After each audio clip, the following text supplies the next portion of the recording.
लेकिन ये साला कर क्या रहा है यहाँ पे? বন্ধুরা তখন দেখে দুটো জিনিস আছে দিয়ে দাও, তাড়াতাড়ি দিয়ে দাও, তাই যেতে হবে।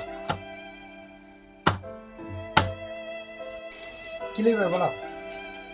চিনি 500 দিবে, আর মুসুর 500, আর ফেলাক দেখি 1 প্যাকেট দাও।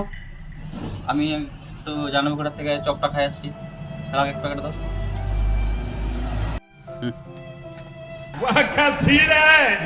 ফেলাক দিয়ে রাখো, আমি আসছি, এই চপ খাই আসছি। रुको जरा सबर करो। মাল দেওয়া হয়ে গেছে, তাহলে জুড়ো, কত হচ্ছে জুড়ো? তাহলে তোমার দুটো জিনিস, হ্যাঁ এই দুটাই জিনিস, ডাল 500 আর এই চিনি 500। চিনি 500, তাহলে তোমার 70 টাকা হচ্ছে। 70 টাকা। আচ্ছা বন্ধুরা, A few দেখতেই পেলেন আমি moments ফেলাক later. নিলাম, চিনি নিলাম, মুসুর নিলাম, ফেলাকটা আগেই নিয়েছি। তো বন্ধুরা, দোকানদারের সঙ্গে কেউ এরকম খারাপ ব্যবহার করবেন না। আগে ফেলাকটা নিয়ে নিলাম, ফেলাকের পয়সা জুড়ালাম না, এরকম ভুল করেও কেউ করবেন না, এতে দোকানদারের অনেক ক্ষতি হয়ে যায় বন্ধুরা।